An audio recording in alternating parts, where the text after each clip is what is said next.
Ladies and gentlemen, boys and girls, welcome to Christmas.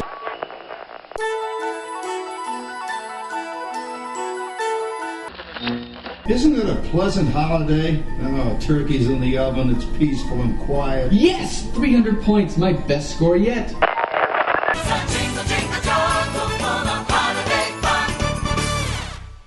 Yes, sir.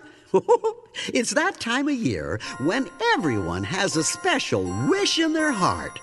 Why, it's Christmas. Once upon a time, in a magic land, a Christmas celebration was held. Today, we invite you to join this celebration as the magic of a Disney Christmas fills the air. Merry Christmas. Ladies and gentlemen, boys and girls, Merry Christmas. the Magic Kingdom proudly presents our holiday celebration.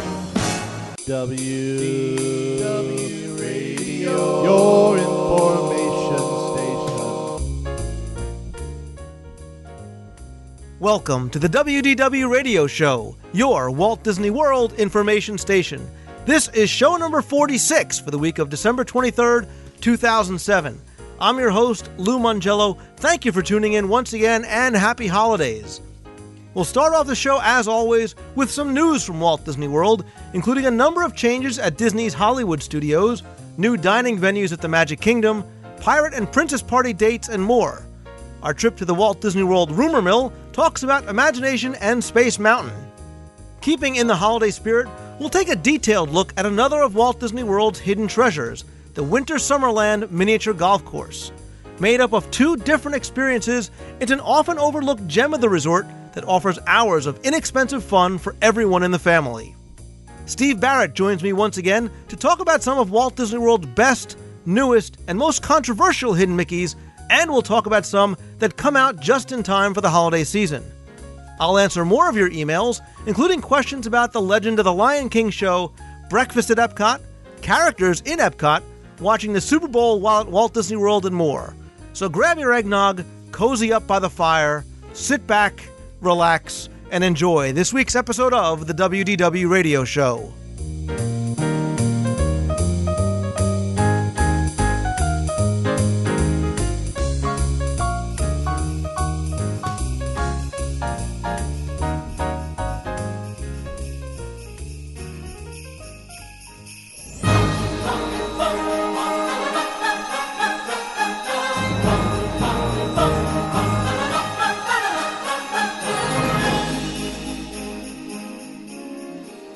We're going to start off this week's news with a fun trivia fact. Did you know that the Walt Disney Company is the largest single-site employer in the United States, with more than 60,000 employees in Walt Disney World? Well, they are, and Disney is now looking to take even better care, literally, of their cast members, as they have just announced plans to build a medical center for workers at the Walt Disney World Resort.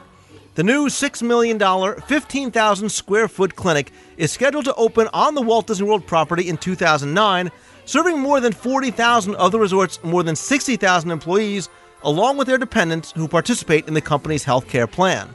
The clinic will be open on nights and weekends. It's also going to offer same-day appointments and longer than average visits with medical professionals. Walt Disney World President Meg Crofton said, "Our motivation is to provide quality health care, convenient access, and choice," after the announcement was made. It's unclear at this time what health management company is going to take over operations of the clinic, as that process should take a number of months to complete. Over at the Magic Kingdom in Walt Disney World, there are additional dining choices now during the very busy holiday season. For example, Cosmic Ray's Starlight Cafe is serving breakfast from 8 a.m. to 10:30 a.m. daily up until December 31st. The Tomorrowland Terrace Noodle Station is going to be open for both lunch and dinner, and the Diamond Horseshoe is going to be serving quick service lunch from December 23rd through January 3rd. In addition, a full-service traditional turkey dinner is going to be offered between December 24th and December 31st. El Parada y El Perico restaurant is going to be open daily, as well as Sleepy Hollow is going to be open for waffles for breakfast from 7 a.m., offering another breakfast choice for guests. The Plaza Ice Cream Parlor is going to open at 7 a.m. for a coffee express, including coffee, hot chocolate, and pastries. And there's also new carts and kiosks that are showing up in several locations. For example, there's a Tomorrowland kiosk that's going to serve burgers, sandwiches, and salads. Another cart in Tomorrowland is going to serve hot wings and chili. In Fantasyland, a cart is going to serve a turkey wrap and Caesar salad. And the Center Street hot dog cart is going to return on December 25th. Staying in the Magic Kingdom, the dates for the 2008 Pirate and Princess parties at the Magic Kingdom are as follows. They're going to run from January 21st through June 4th of this year. I'll put the exact dates up in the show notes at WDWRadio.com. But between January and June, you're now talking about 6 months of this hard-ticketed event that doesn't even include other events like Mickey's Very Merry Christmas Party, which starts earlier this year, as well as Mickey's Not So Scary Halloween Party. Over at the Disney MGM, soon-to-be Hollywood Studios, work has begun to remove all references to the Disney MGM signage, as the Disney MGM marquee was removed this week from the Animation Courtyard arch, and the old logo on the Earful Tower, water tower, has been painted over. You should expect to see new signage starting to appear before the official changeover date on January 7th, 2008. Staying over at the Disney MGM Studios, the rumored new Great Movie Ride cast member uniforms that I spoke about a few months ago have begun to appear on cast members. Instead of the red shirt and usher's cap, cast members now wear a red shirt and a gray blazer. And finally, over at the studios, the old home to the Hunchback of Notre Dame stage show is being removed, as I spoke about a few months ago. Work is currently underway on removing the roof, and it's expected that the entire structure, which has been used for storage for the past few years, will be completely demolished to make way for a new building whose use has yet to be officially announced. Over at Epcot, the Spaceship Earth attraction has been open on and off for the past week or so, with some lucky guests getting a very early sneak peek look at what's to come when it officially opens in late January or early February, according to the official Disney releases. One aspect of the pavilion that has recently opened is the new post-show game called Power Cities at Spaceship Earth's Project Tomorrow. This interactive game has guests performing a number of different physical acts in response to an interactive play unit on the ground, like one that you may have seen at some shopping malls. Now, if anybody's had a chance to try out the game or is going down to Walt Disney World and is going to get a chance to try it out, please give us a call. Call the voicemail. Let us know what it's like. You can call 206-202-4WDW, or you can send an email to lou@WDWRadio.com. Finally, over at the resorts, Disney's Yacht Club has announced a name change for one of its dining venues starting in 2008. As of January 1st, the old Yacht Club Galley is going to be renamed Captain's Grill. It's a nautical-themed cafe that serves sandwiches, salads, etc. for lunch, as well as steaks, chicken, and other full-service entrees for dinner. I'll put a link up in this week's show notes to the official Disney World website so you can get an idea a little bit more about the Yacht Club Galley. Over at Disney's Coronado Springs Resort, Rick's Lounge, an upscale nighttime experience, has just opened and features house music, specialty drinks, tapas-style appetizers, as well as a variety of entertainment. The 300-seat, 5,000-square-foot venue has a Mediterranean-inspired atmosphere and is more of an upscale, sophisticated lounge aimed at the conference guests that often visit this resort. It's meant to be a place where guests can go to unwind after a day of work or a day at the park, or celebrate a special event, party all night, and get a truly VIP experience. It's open daily from 5 p.m. to 2 a.m., and entertainment's going to vary between a top 40 DJ and a few different percussion bands. The venue also offers VIP table service and is available for special private events with creative entertainment options. For more information, you can call 407-939-3806 or visit rix-lounge.com. That's rix-lounge.com. I'll put both the phone number and the website address in this week's show notes. Again, that's going to do it for this week's news. If you want to discuss anything that you've heard in this section, go to the forums at DisneyWorldTrivia.com. And if you have any news that you hear and want to share, be sure to email it or call it into the show.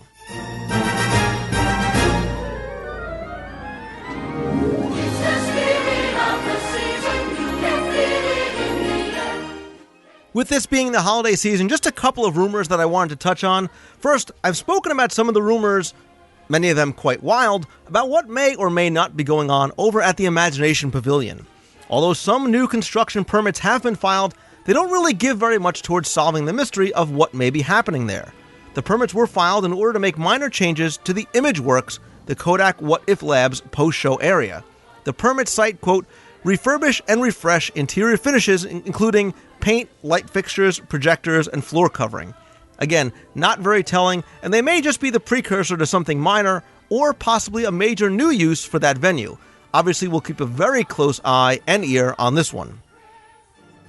Also, rumors of the Space Mountain refurb that I spoke about over the past couple of months may actually be larger than expected, and believe it or not, the rumor about them removing the top of the structure might actually be true after all.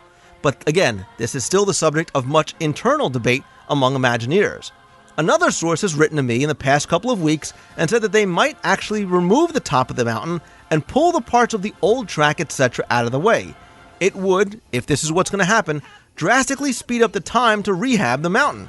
Now, if they don't take off the top, everything has to be very small to either come out or be brought in to the mountain itself.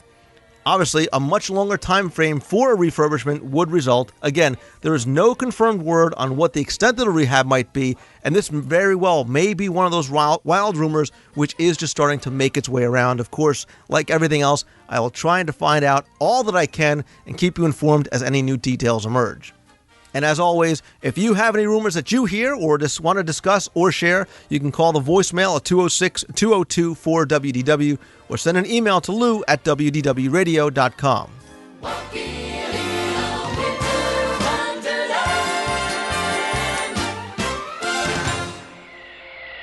Here he comes now, the big hand.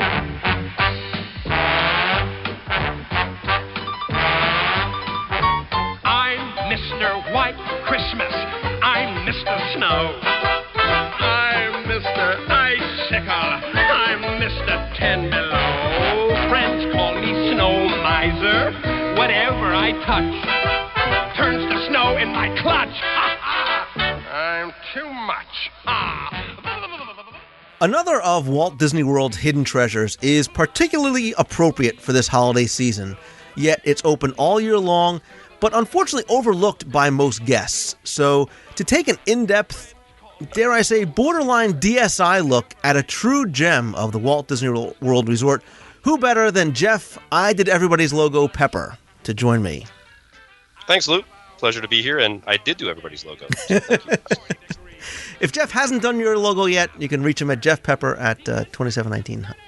But anyway, Jeff, a couple of weeks ago, we did a top 10 holiday moments with Tim Foster, yet what we're going to cover today wasn't on the list, partially because we really wanted to take a very close look at this, and it's just something that's full of wonderful sight gags and jokes and laughs and offers guests really a few hours of a lot of fun.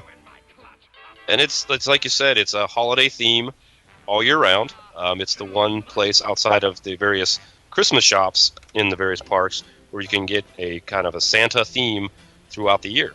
And it's the Summer Winterland miniature golf course that sits next to Blizzard Beach. Or you can even call it Winter Summerland if you want to try. Did I do that?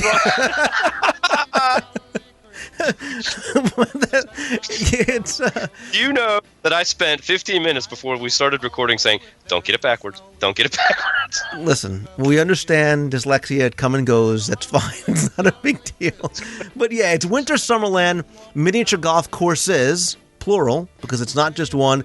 It's located, obviously, outside the theme parks, right next to the entrance to Blizzard Beach, and it's kind of a loose-sized miniature golf course actually made up of two separate experiences. One has a sort of Blizzard Beach look and feel to it, sort of the winter in Florida, while the other side has a much more tropical sort of holiday theme to it with, palm trees with Christmas ornaments on it. And, like everything, Jeff, we talk about this all the time in Walt Disney World, whether it's an attraction or shop or restaurant. Heck, I'm sure even the men's rooms probably have stories behind them that we don't even know. This is no exception because there's actually a great story that goes along with this above and beyond just some of the cool details that we're going to cover.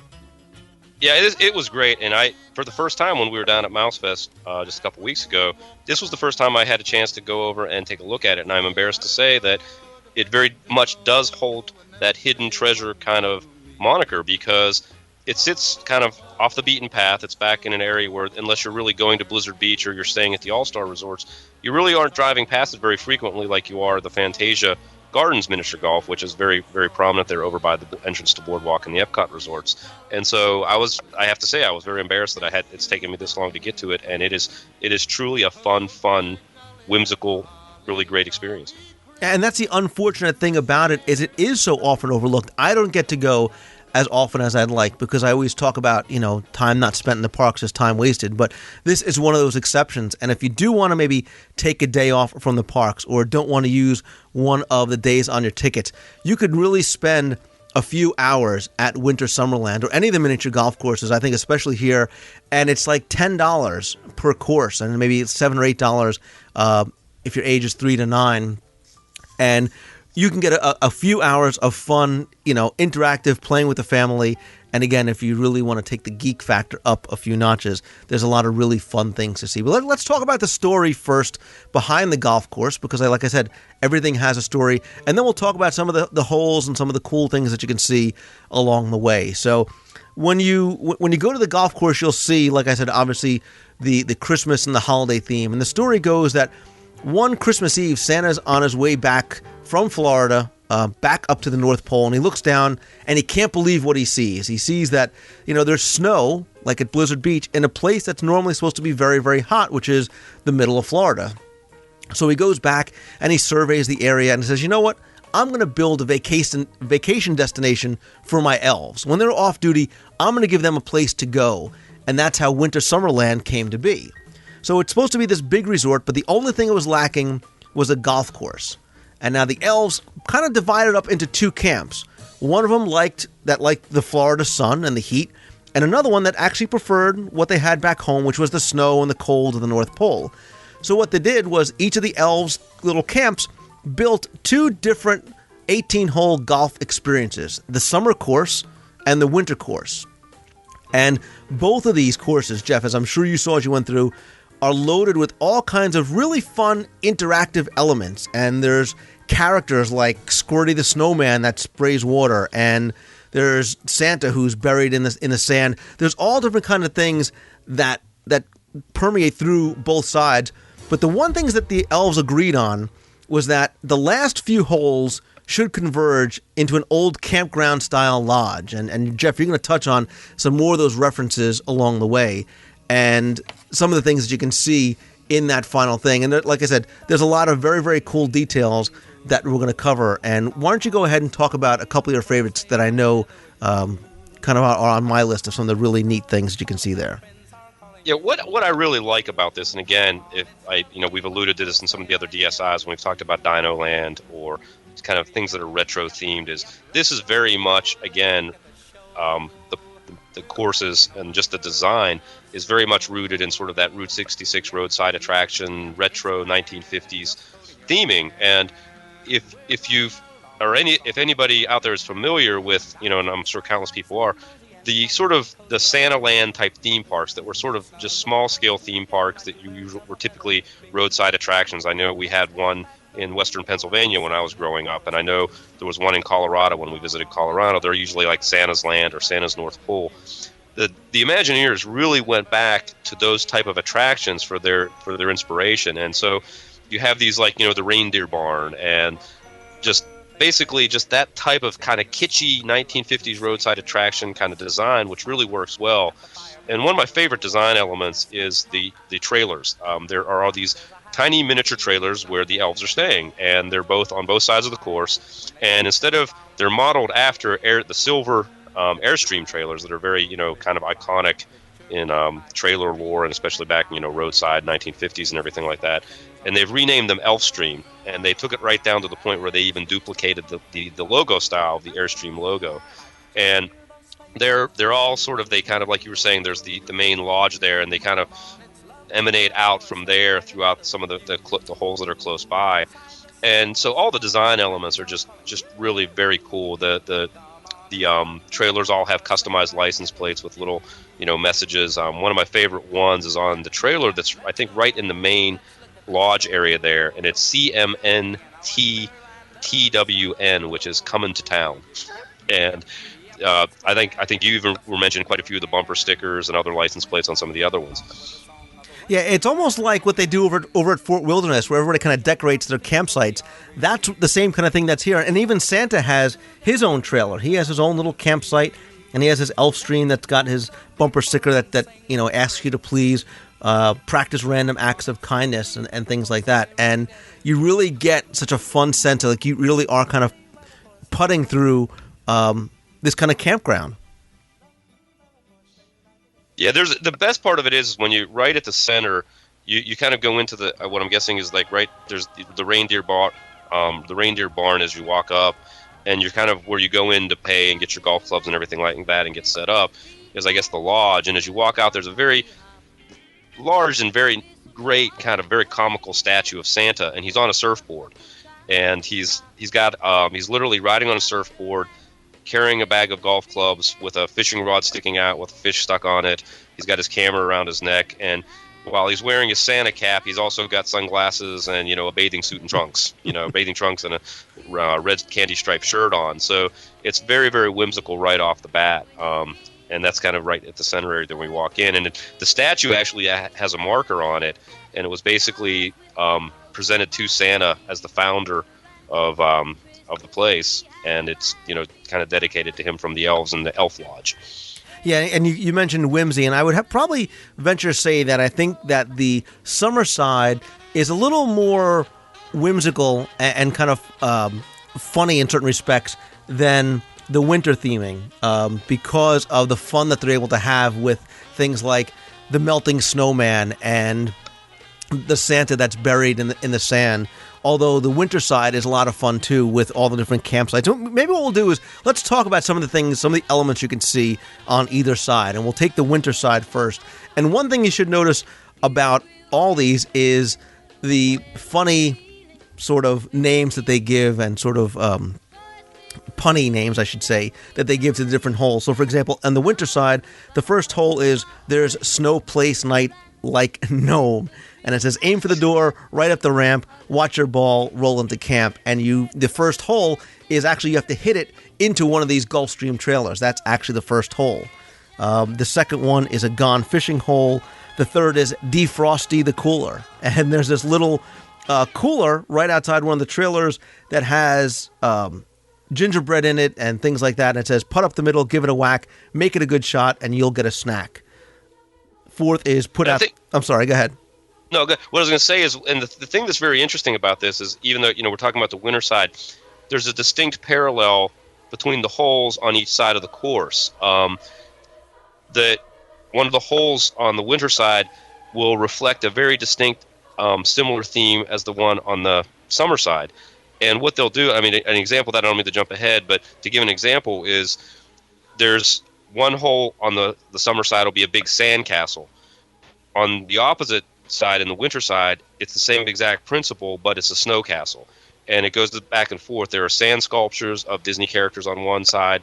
There are snowmen versions of them on the other side. So there's a distinct parallel between the two courses and the holes. Exactly. And you actually were going somewhere I was going to touch on, which is on the next couple of holes, they deal with sports themes. So you'll have on the winter side, Rink in the New Year. And there's this little sort of ice rink that's got these hockey sticks kind of buried into it. And number 6 is Drive a Hard Toboggan, where on the summer side, you've got Yuletide surfboards and the Old Fishing Hole, again, with kind of a sports theme kind of following along with it. And I think the funniest one there is, and I think you probably know the hole numbers. I'm not sure the hole numbers on them. There is on the summer side, there's a hole where Santa is buried under the sand, where the elves have buried him in the sand. And I believe the parallel hole on the winter side, to me, is one of the funniest elements of the whole place, and that is, it's basically Santa's had a skiing accident, and he's literally been flung forward. He's taken a spill off of, I guess, a ski jump, and he's literally buried face down in like a snowdrift from where he's been flung, and it's pretty hardcore. Like the poor guy's in bad shape, and it's one of the funniest sights that I saw on the entire course. Yeah, we'll put some pictures up in the show notes this week, but the hole you're talking about is hole 12. It's called Crashing Through the Snow, And it says, for those of you who may be guessing, he took skis without a lesson. And you can see the two skis kind of going around a pole and up and over, and then Santa kind of implanted into the snowbank. And, hole 13, like I said, is Squirty the Snowman, and you've got his partner who's melting on the opposite side. Squirty's kind of melted into the course. But there's a lot of other stuff even above and beyond that, Jeff. Some of the other little details along the way that you can pick up just beyond the courses and the holes themselves. Yeah, one of the cool things that I really like, and this again is on the summer side, is there's sort of an ongoing design element of like tropical fruity drinks. Like you'll see on the lifeguard stand, there's a little drink sitting there. It's like kind of your fruity slushy whatever. And the umbrella that typically comes out of those type of drinks is an umbrella, but it's a Christmas tree. And the umbrella that's on top of the lifeguard stand is kind of the, how would you describe it, straw type umbrella that's very typical tropical, but then it's garnished with Christmas ornaments, and then it has a Santa hat coming off the top, and the actual lifeguard lifesaver is all wrapped in Christmas wrap.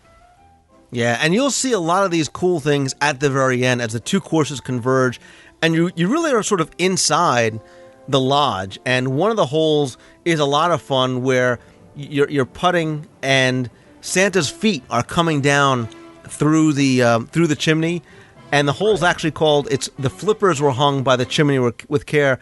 And if you look very carefully, there's not stockings that are being hung. There's actually little sort of duck-like flippers that are hanging down, and like it's not an easy course by any stretch of the imagination. No, it's pretty challenging, and in fact, that's one of the things is when I was looking at it, I think it's very distinctly more challenging than the Fantasia Gardens course. Fantasia Gardens is pretty tough too. Again, as miniature golf courses go, and the theming there is good. You want to throw down? Is this a challenge? Am I hearing the Lou versus Jeff charity golf tournament? Wait a minute, I'm ready, buddy. I'm ready. I'm having an epiphany here. The Lou and Jello, Jeff. I'm gonna put $50 on the table, on the mantelpiece. I think I might be seeing a celebrity golf challenge coming up in the future over at Winter Summerland. We'll have to talk about this some more, yes, and do something for charity with it.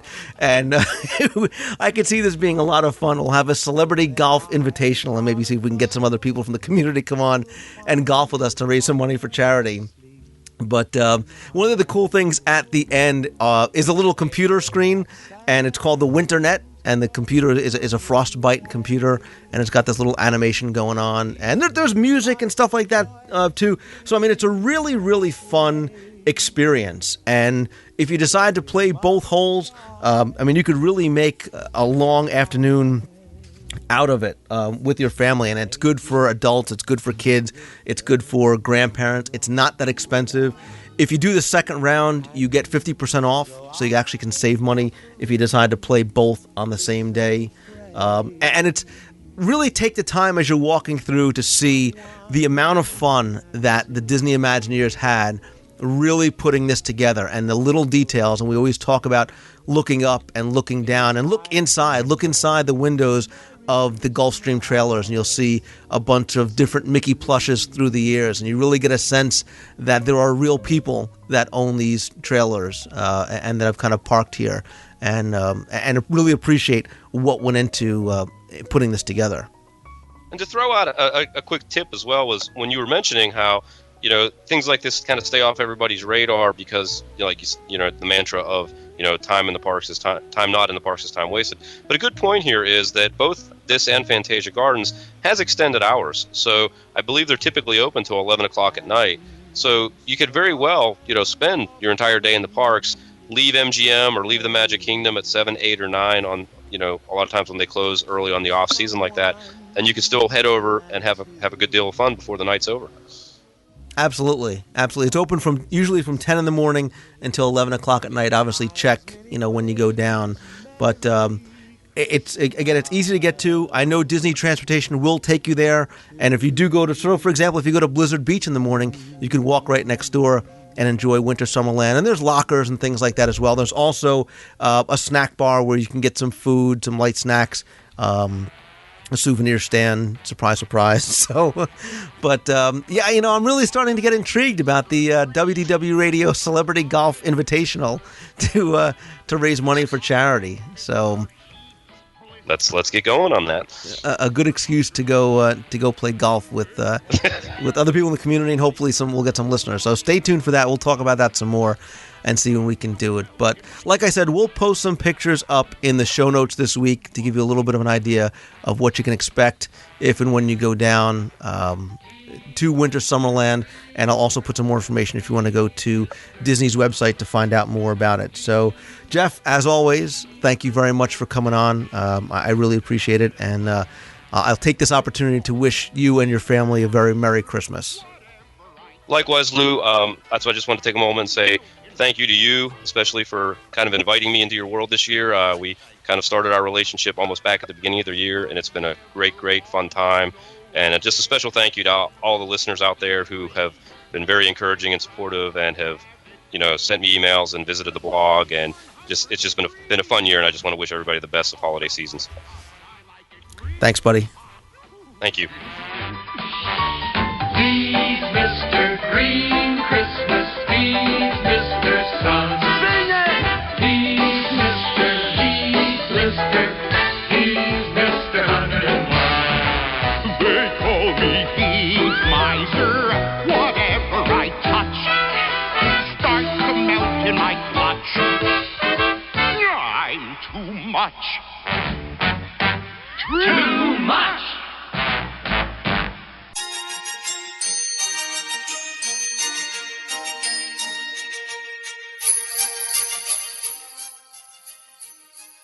It's time once again to bring back onto the show one of the all-around nicest guys in the Disney community, but he's also somebody who's a master at his craft, and that's hunting for and discovering, examining, and often debunking hidden Mickeys in both Walt Disney World and Disneyland.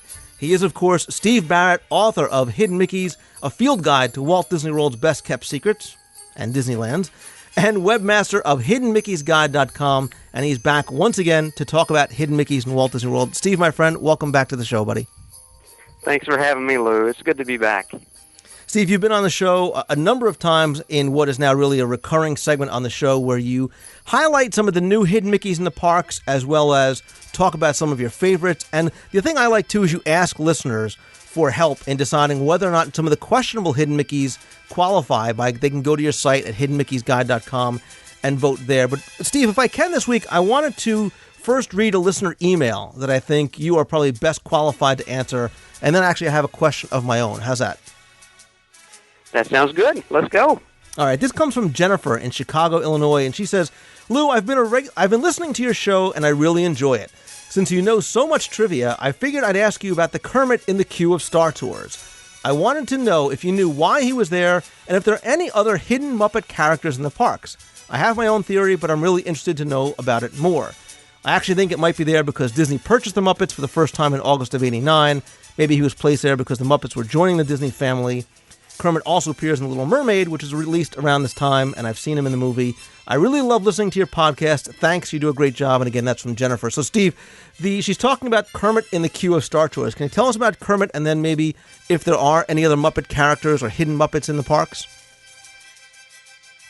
Well, Kermit the Frog is definitely along the queue of Star Tours as you enter the building, the inside queue. He's there as you go up the first entrance ramp, the first ramp up, and you turn to the right, and you look down and you'll see him there. He's been there for a while. Obviously, it looks like Kermit. It's made of the image is made of tubes and different parts, as you might imagine a Star Wars image to be made. But it looks like Kermit, and it is Kermit the Frog. He's been there a while, so obviously the Imagineers wanted him to be there, and they've kept him there.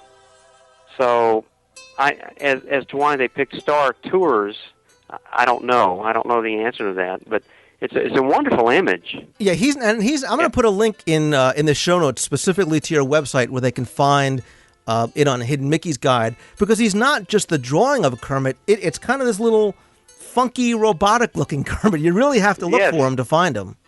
Yes, you do. And you have to know the area. It's a little bit dark in that inside queue, but once you spot him, it's really amazing. It's a wonderful image. The Imagineers did wonderful with that with the Kermit there. Now, as far as other hidden Muppets in Disney World, I'm not aware of any. Now, of course, at the Muppets attraction, there are hidden Mickeys. But I don't know that there are hidden Muppet characters per se at Disney World, even at the Muppets attraction. Yeah, Kermit's the only one I know of. Yeah, I was gonna say you'll find hidden, Donalds and hidden things like that, and hidden Star Wars characters like we've talked about before, but not specifically Muppets, which is interesting, unless somebody maybe knows of a hidden Muppet that we don't know about. Sure, and nobody's written me about that, so I don't know that they actually exist. It's the Imagineers can do anything they want, so maybe they will start appearing at some point. But as to now, Kermit the Frog and Star Tours queue is the only one I know of as a hidden Muppet. Okay, and I just had a quick question for you. Maybe not so quick with knowing my questions, but with the holiday season coming up, or actually it's already kind of in full swing in Walt Disney World, what about things like the holiday decorations and parades and special events? Are there any hidden Mickeys that are consistent year to year in the decorations, or do the holiday cast members sort of have some free reign and maybe like to put in new hidden Mickeys from year to year? There's definitely free reign in the hidden Mickeys that appear during the holidays. During the parades, the holiday parades, of course, hidden Mickeys appear. Now, by the way, a lot of these Mickey images are more decorative than hidden, as you know what I mean, because some of them are very obvious, because they want the Mickey images out there. So you'll mean like an ornament might be a hidden Mickey as opposed to something that's really, really hidden.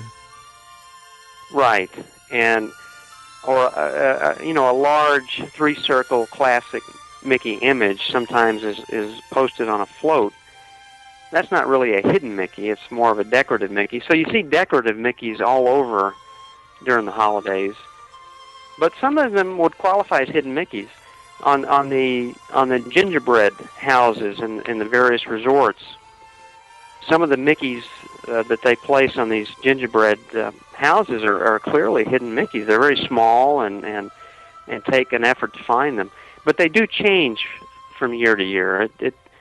Since they're made afresh by the chefs and the artists, they use their own discretion and their own imagination to put in these hidden Mickeys. So they don't tend to be standard from year to year on the gingerbread houses. But in the Osborne lights, some of them are recurring, I think. That's what I was going to ask you about next. I'm pretty sure they yeah. are. Some of them are recurring, but new ones appear every year, at least up to now. So Disney has made it almost a game to find and quantify the number of hidden Mickeys in the Osborne lights. They even advertise that virtually every year. But some of them are recurring hidden Mickeys in the Osborne lights. Yeah, because one of my favorite, I guess, not so hidden Mickeys is something that I haven't seen them do in a number of years, and that was on the Earful Tower over at the Disney MGM Studios, where they used to have the big Santa hat that they, for whatever reason, haven't done in some time. Right. Yeah, so they do change things up. Each holiday season is different. And I look forward to the holiday seasons because people send me images that I haven't seen before from the holiday floats and the Osborne lights and Epcot holiday celebration areas. So, Disney does use a lot of imagination with putting hidden Mickeys in during the holidays. Well, you like getting them too, so you can say, "Honey, listen, I have to go back to Disney and go verify this again. I'll see you later." I do it all the time, Lou. There's a Absolutely. method to your madness. I know. Any excuse, I tell you what. Your research trips are a lot shorter than mine, but we both use the same sort of technique to get there as often as we can. So Right. Right. And I'm just up the road from Disney World, so it's easier for me. Yeah, one other quick question, and I don't know, when I was thinking about MGM and kind of a lost big hidden Mickey, one of the ones that I used to like was the one that was on the map. Before they did a lot of the construction with Sunset Boulevard, there was kind of the largest hidden Mickey that you could see on the map itself if you turned it upside down in the forecourt in front of the Great Movie Ride. And it's not really there so much anymore. But what are there ever any hidden Mickeys on the maps that maybe people could look for or that you've ever found? I think the MGM map hidden Mickey is still there. I have some images on my website from fairly recent. You can see, if you look hard enough, you can see parts of Mickey's face on the upside-down MGM map. So I think he's still there, and enough of him hasn't been removed such that you can't make out his parts of his face. So I still think that qualifies as a hidden Mickey. Yeah, the eyes and the nose are pretty pronounced. With I think it was a planter and things like that. But I know his ears kind of got skewed. And I think isn't the right ear Echo Lake? Is I think one of his ears. Yes, yeah. One of his ears is Echo Lake. And you can still see his widow's peak, so to speak, on his forehead, on the upper part of his face. I'll put a link directly. And you can also still see his smile, the edges of his smile, in the cement. Right, which would have been right in front of the Great Movie Ride, right? Yes, okay. On the upside down map. So you can still see part of his face there. They keep it there. So I think it's a pretty cool hidden Mickey. Now folks have sent me aerial images of Epcot, and I'm still debating about Future World. The aerial images show the monorail circle and a couple of the pavilions forming his ears. And I'm going to put that up on my website and let people vote on that, because I'm not sure if that's certainly questionable whether it's a purposeful hidden Mickey for sure. But it may be a Mickey image that people like, and that's the Epcot Future World. Okay.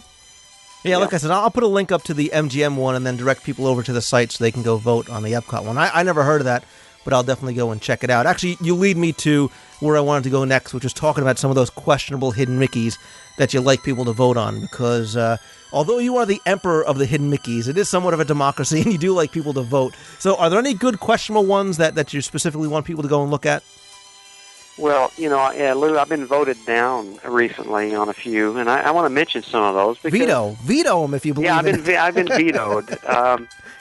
And I put them up on my website because people love them so much. And the one that I have the most trouble, one of the ones I have the most trouble with is the three circle images at the Rock and Roller Coaster entrance queue in the tiles. As you enter the building on the inside queue of the Rock and Roller Coaster, there's a tile floor, and you see two images of three little circles in the tile. And people have argued for years, well, it looks purposeful. Sure, absolutely it does. And if you ask cast members at MGM, they'll tell you, oh yeah, it's a hidden Mickey there. And it's on, MGM has a sort of a quasi-official list, if you ask for it at guest services, of hidden Mickeys. And that image is on that list. But all the circles are the same size, and that's been one of my criteria that I use for debunking a hidden Mickey image, if they're all the same size circles. Mickey's head is not the same size as his ears. But anyway, these circles are so popular that on my site, people voted them in, so I put them on my website. As you were talking about it, I went to go look for it. And again, I'll put a link up to this one as well.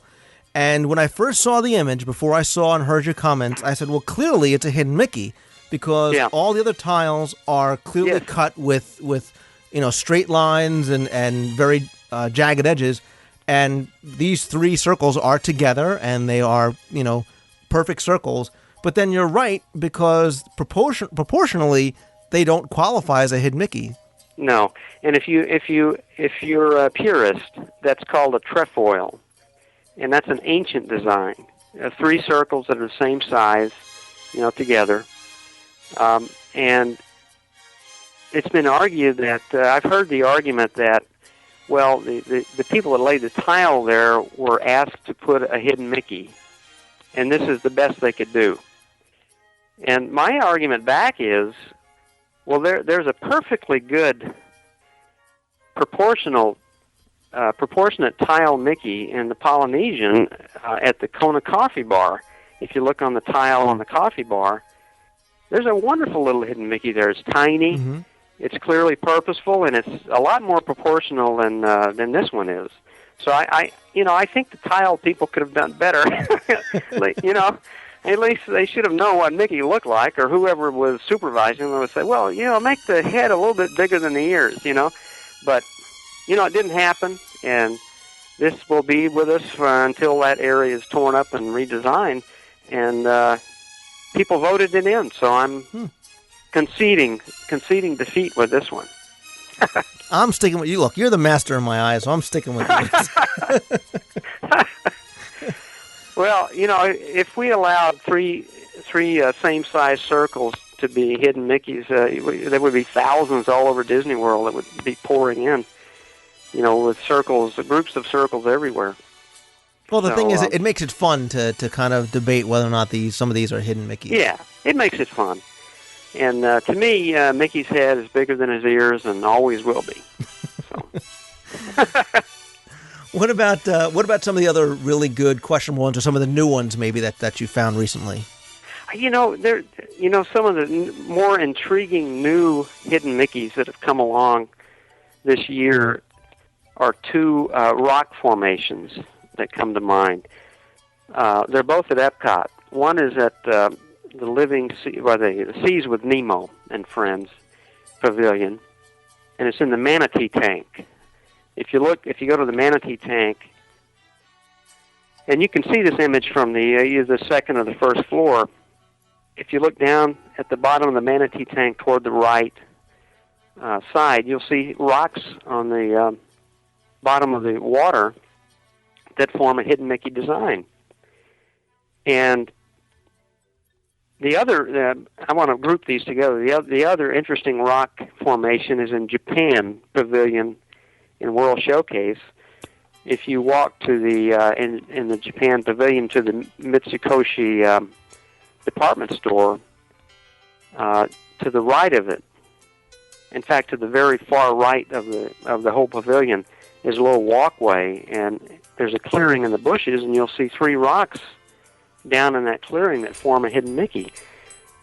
And they're beautiful little images there. And one thing, I'm very cautious when these rock images appear, because they tend to not be stable or permanent. You know what I mean? Mm-hmm. Now these particular hidden Mickeys have been there long enough that I'm gonna put them up on my website, because they're clearly purposeful, proportionate hidden Mickeys made by rocks, and they seem to have been there long enough that the cast members evidently want them to stay. Interestingly, the one in the Manatee Tank seems to, the different photos I've gotten of that, it seems to change a little bit. I mean, maybe the cast members change it around from time to time, but if the cast members want it to be there and they're going to keep it there, then I hope it stays there, because it's a beautiful hidden Mickey. The one in Japan, unfortunately, is reachable. I mean, you can reach down and touch it, and the rocks are not glued in place. So up to now, and this has been probably 6 or 9 months that this image has been there, it hasn't been removed, and people haven't destroyed it. You know, maybe the general public, 99% of the public doesn't know it's there, so they don't disturb it, but it's been there long enough that I think the cast members probably want it to be there, so hopefully both these images will be there for years, is what I'm hoping. Well, this sounds like not temporary. This sounds like, you know, when you talk about cast members moving and things coming and going and changing, it reminds me of the ballroom scene in the Haunted Mansion with the legendary hidden Mickeys on the plates in the far left corner. And we've talked about this before, about how It's not an official hidden Mickey. It's something that the cast members put in, then the Imagineers put it back and forth. Right. What about the Haunted Mansion after the refurb? Have you seen it, and are there any new, quote-unquote, official or new hidden Mickeys that you found in there? I haven't heard of any. People have written me of new ones they've seen, but I haven't confirmed them. So I'm a little disappointed that there's not at least one or two new ones in there. Maybe there are, and we just haven't found them yet.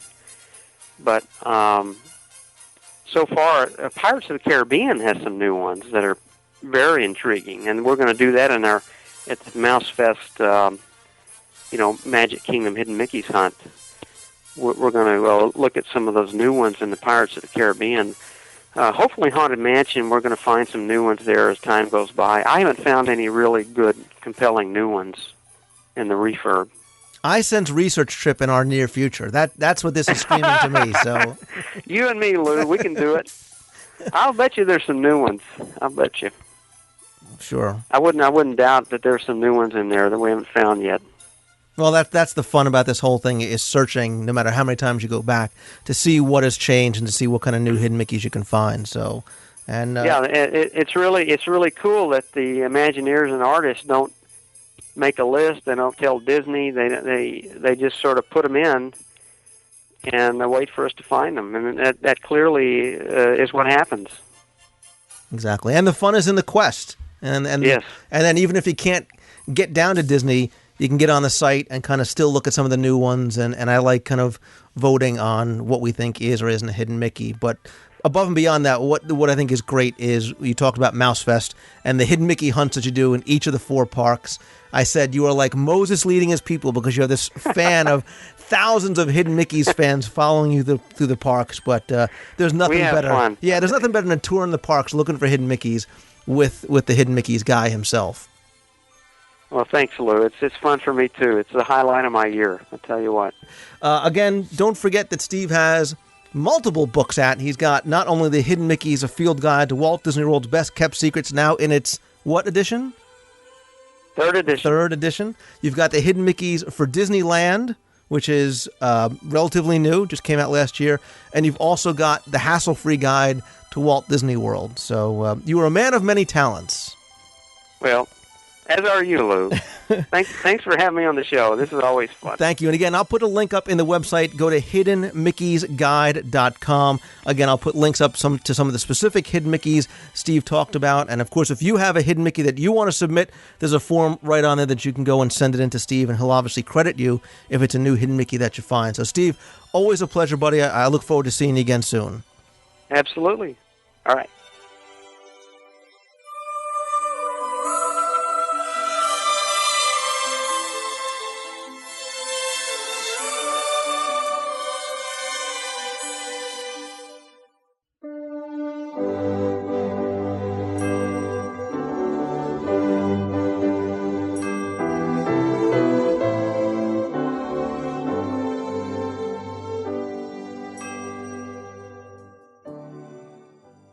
It's been a couple of weeks since I've been able to get to some of your emails, and I'm sorry about that, but we're going to try and get through a couple before we end this week's show. The first comes from Lee and Chuck Canzaneri from Disneyland, who writes, "Hey Lou, love you, we never miss an episode, although we have to admit that we're currently full of jealousy and a pinch of spite. Since your trip to Mouse Fest, my hubby and I have both come to a green shade in color of jealousy for what fun you had. Listening to the excitement from your sound clips and just hearing you guys talk about it makes us wish even more that we were there if that were possible. We hope to have a memorably exciting and story-filled experience when we go in 2009. Ugh, that just seems so far away. But here's my question. Epcot characters. Is there a way to find out who appears in which country in the World Showcase?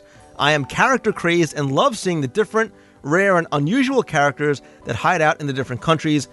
Suggestions on how to find out who, where, and maybe when. Lee and Chuck. Lee and Chuck, thank you, and I know 2009 seems far away, but here's something that'll kind of help you get ready.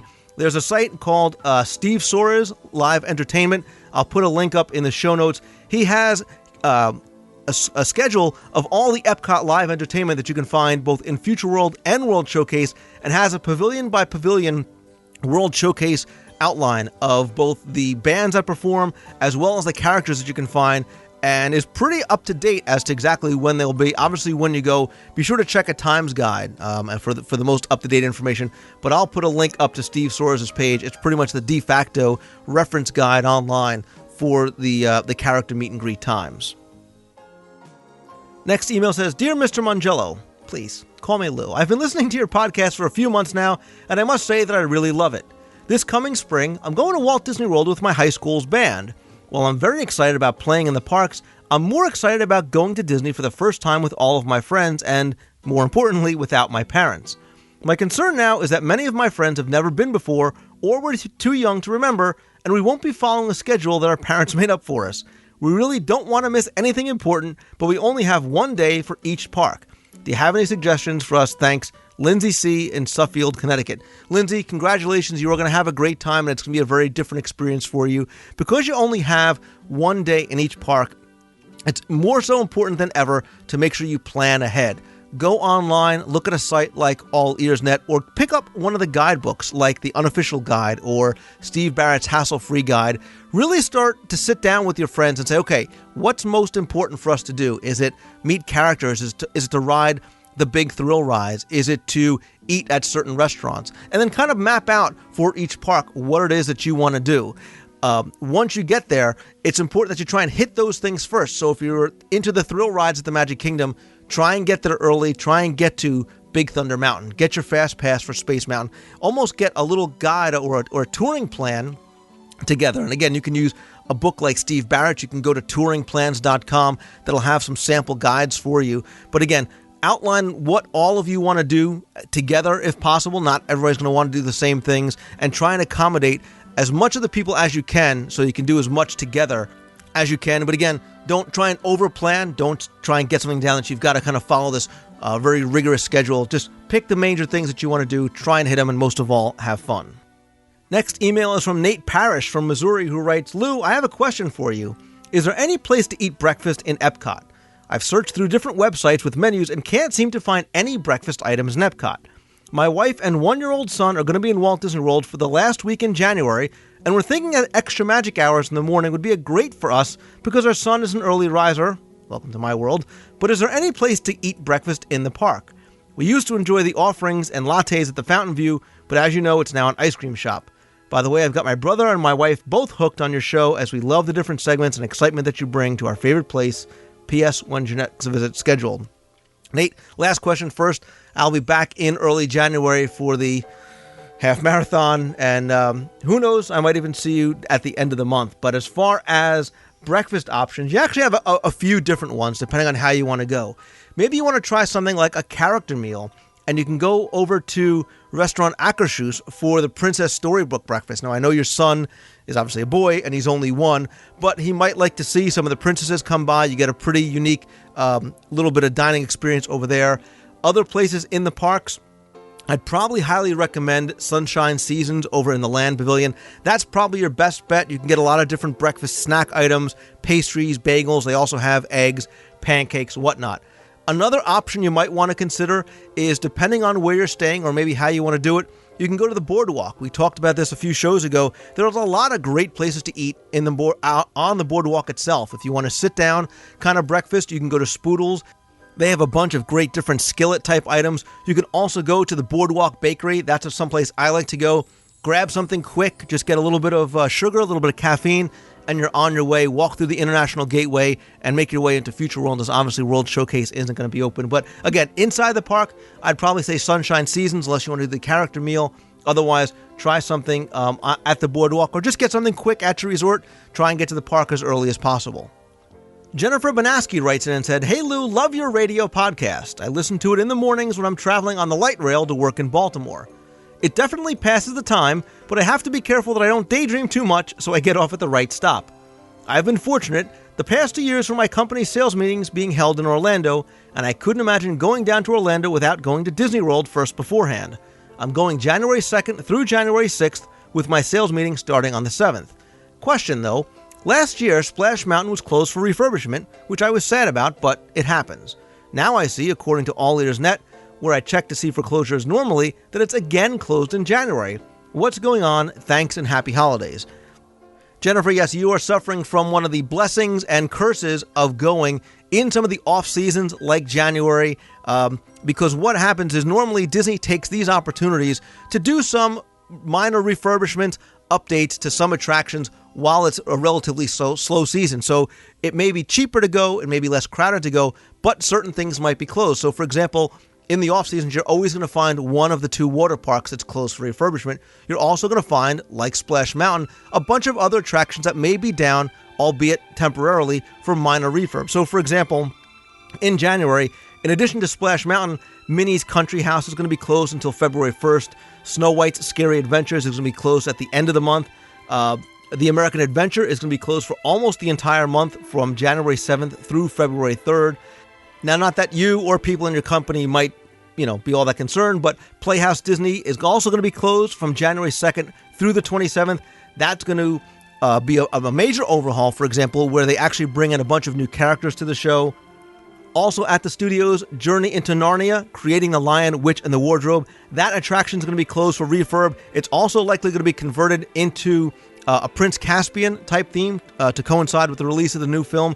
That's going to be closed from all of January up until May 23rd. You're also going to see some closures in and around some of the resorts, for example. So All-Star, Animal Kingdom Lodge, Caribbean Beach, they're doing some minor refurbishments to things like the pools or construction in different areas, some minor refurbs here and there. So again, that's one of the things you need to look out for when you're going. If there's something specific that you want to see, you might want to check the Disney World website as far in advance as possible to see which, if any, of your favorite attractions might be closed.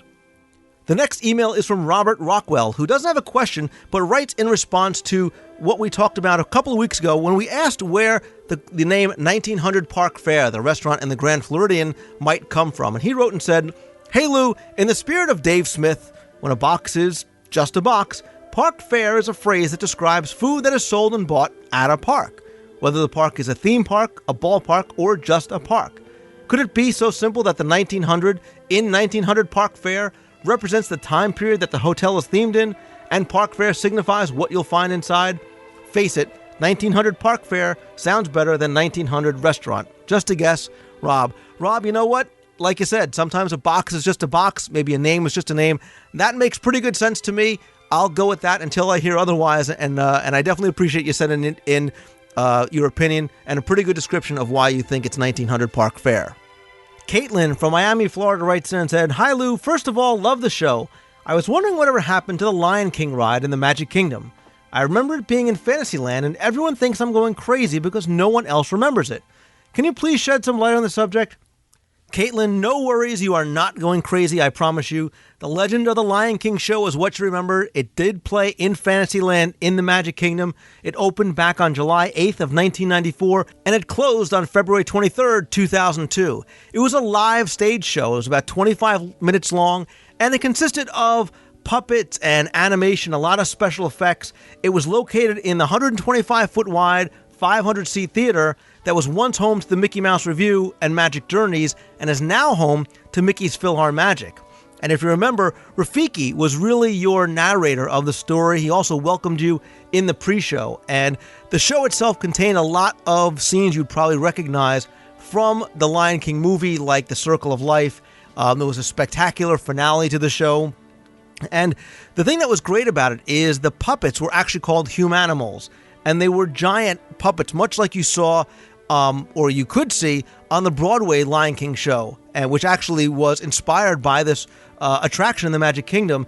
And they were manipulated by these human animateers, is what they were called, which are hidden from the view of the audience, but they were huge and they were very lifelike and very fluid in their movements, as opposed to any of the other, puppets like that you might have seen in other shows in Disney World. And they really were an extension of the live actors controlling them below the stage, almost like you have now with Finding Nemo the musical, although there you can actually see the actors.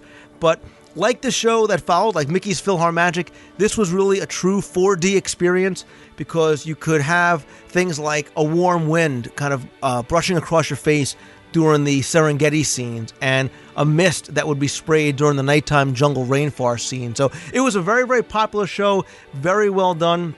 It ran almost 8 years and unfortunately can't be seen anymore. I'm sure if you look online, you'll probably be able to find some videos on YouTube and things like that. But really, one of the very best shows like that, and really, like I said, the precursor to what you have now with things like Finding Nemo the musical.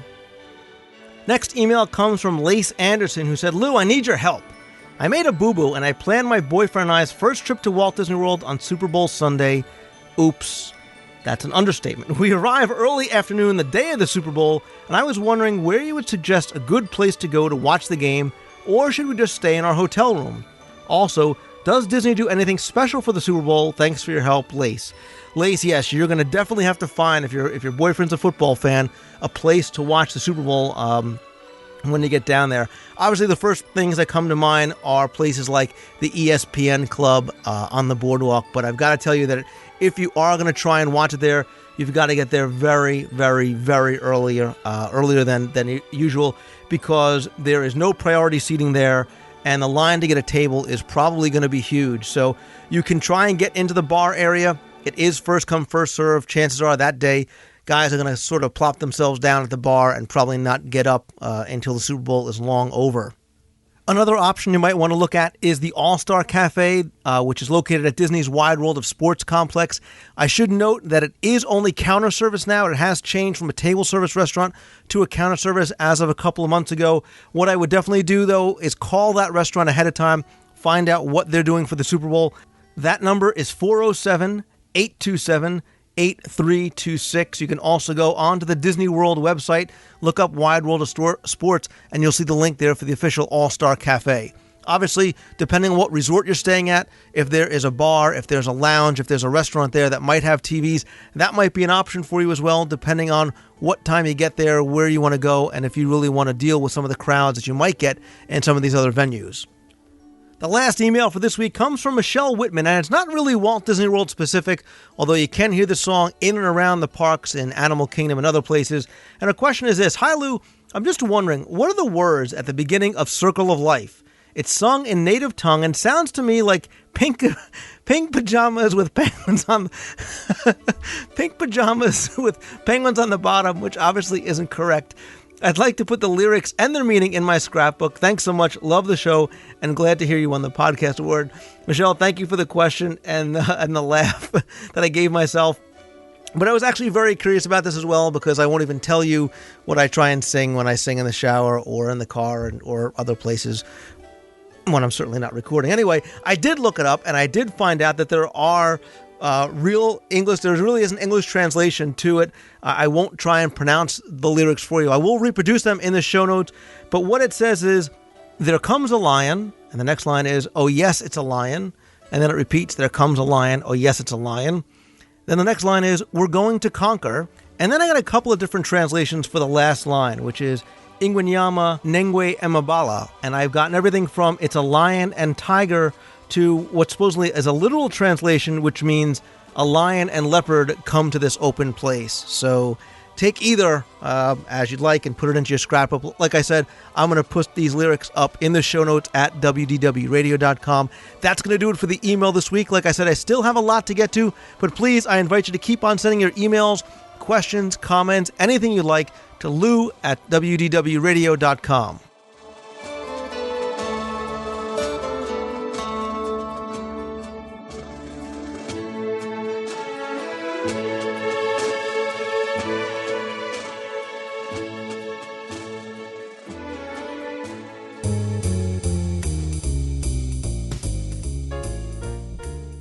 That's going to do it for this week's show. I want to thank you for tuning in again this week. I hope you enjoyed it. Thanks also to my guests, including Steve Barrett. You can read all about Hidden Mickeys, submit your own, and vote on those submitted by others by going to hiddenmickey'sguide.com. There you can also pick up Steve's Walt Disney World and Disneyland Hidden Mickey's books. I also want to tell you about something else you might want to pick up and enjoy by the fire, and that's the new Orlando Attractions magazine. Located at attractionsmagazine.com, it's a new publication covering all of your favorite Orlando area theme parks and attractions. The premiere issue has just been released. I had a chance to take a look at it during MouseFest. It was a lot of fun. It had some great Walt Disney World articles, including a big detailed article all about Epcot's 25th anniversary, the Haunted Mansion makeover, and more. You can pick up a copy or subscribe by visiting attractionsmagazine.com. Don't forget to visit some other friends of the show, like ownerslocker.com, a must-have accessory for your next Walt Disney World vacation, as well as orlandofuntickets.com for the best possible prices on Walt Disney World tickets and events from the largest authorized and official Disney ticket source. I'll put links to all these on this week's show notes. If you are a new listener, maybe somebody who heard about the show or I met over at MouseFest, I invite you to go back and check out some of my earlier shows. Many have content that's not really date-specific and includes everything from exclusive interviews with Disney legends and Imagineers to hidden treasures, best of the bests, trivia, history, 7 Wonders of Walt Disney World, and more. And no, I haven't forgotten about number 7. We saved the best for last, and I promise we're going to cover that after the new year. Go to WDWRadio.com, click on the show directory link on the left-hand side of the page. There you can get a synopsis of each of the episodes, download the ones you like. You can also subscribe to the show from there or listen right from your browser. My audio guide to Walt Disney World, the first CD, is Main Street USA. That and signed and personalized copies of my Walt Disney World trivia books are always available at DisneyWorldTrivia.com. There you're also going to find plenty of other information, articles, history, as well as the happiest forums on Earth. After months and months of work kind of backstage, look for an all-new, expanded DisneyWorldTrivia.com site to launch in early 2008. There's going to be a huge new trivia section, new articles, a blog, a new look, and many, many more features. Stay tuned for more details as to when that's going to launch. I'm also still looking for old photos for the site from Walt Disney World from the 70s to the 90s. If you have any that you want to share, please email me or just send copies of the pictures to lou@wdwradio.com. They can be of attractions, shows, buildings, just about anything from the parks. I also invite you to please keep emailing the show with your questions and comments. If you have suggestions for the show, maybe a suggestion for the segment, by all means, please email me or call on your voicemail at 206-202-4WDW. I love hearing from you. It's a great way to get on the show. I love hearing from you, especially when you're in Walt Disney World itself. And if you want to talk to other listeners about the show, maybe comment on something, you can go over to the forums at DisneyWorldTrivia.com. There we have a WDW radio show forum. You can go in, interact, and talk with other listeners. It's a lot of fun and always 100% completely free. And I have to take a moment to wish all of you a very safe, happy, and healthy holiday season, whether you celebrate Christmas, Hanukkah, Kwanzaa, Diwali, or nothing at all. I hope you enjoy this time with your family and friends. And I mean it from the heart when I say that you all have given me the best possible present, and that's the ability to do what I do and share my passion and appreciation for a place that means so much to all of us. I consider myself very fortunate and blessed to have you guys listen each and every week, and for that I am very, very thankful. I hope this holiday season is happy for you and your family as we prepare to look forward to what I think is going to be a very exciting 2008. And finally, if you like the show, please review us on iTunes, and more importantly, please help spread the word, let others know about it. Thanks again to my guests, and thanks, as always, to you, the listener, for tuning in once again. Have a great holiday and a wonderful week. See ya.